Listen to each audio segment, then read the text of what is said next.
આવો આવો મારા વહાલા મિત્રો, આ બધાનું સ્વાગત છે મારા યુટ્યુબ ચેનલમાં. તો આજે મુંબઈ અને રાજસ્થાનની મેચ હતી.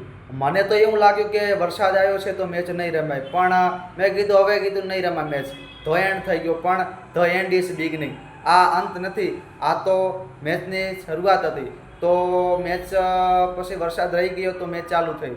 આમ તો મેચ 11 ઓવરની જ હતી વરસાદના લીધે. તો પછી મેચ રમાણી અને જે રાજસ્થાનની બેટિંગ આવી, તો રાજસ્થાનના બે યુવાનો બેટિંગ કરવા માટે આવ્યા અને એ વખતે જે વૈભવ સૂર્યવંશી અને યશસ્વી જયસ્વાલ બંને જણા બેટિંગ કરવા માટે આવ્યા, મેદાનમાં ઉતર્યા. અને એ વખતે જ્યારે યશસ્વી જયસ્વાલ જે 77 રન માર્યા, જેમાં 10 ચોકા માર્યા અને 4 સિક્સ માર્યા. અને એના પછી વૈભવ સૂર્યવંશી, જે નાનું બાળક, તમે બધા એવું કહેશો કે બચ્ચા હે બચ્ચા, પણ એ બચ્ચા નહીં, એ તો બહુ બડા ખિલાડી છે. જો વૈભવ સૂર્યવંશી જેમણે 39 રન માર્યા, એમાં એક ચોકો માર્યો અને 5 સિક્સ માર્યા. અને એના પછી રાજસ્થાનની બેટિંગ બહુ સારી હતી. રાજસ્થાને 11 ઓવરમાં 150 રન બનાવી દીધા હતા. અને જે કેપ્ટન રિયાન પરાગ છે, એમણે પણ 10 બોલમાં 20 રન કર્યા, જેમાં 2 સિક્સર માર્યા હતા.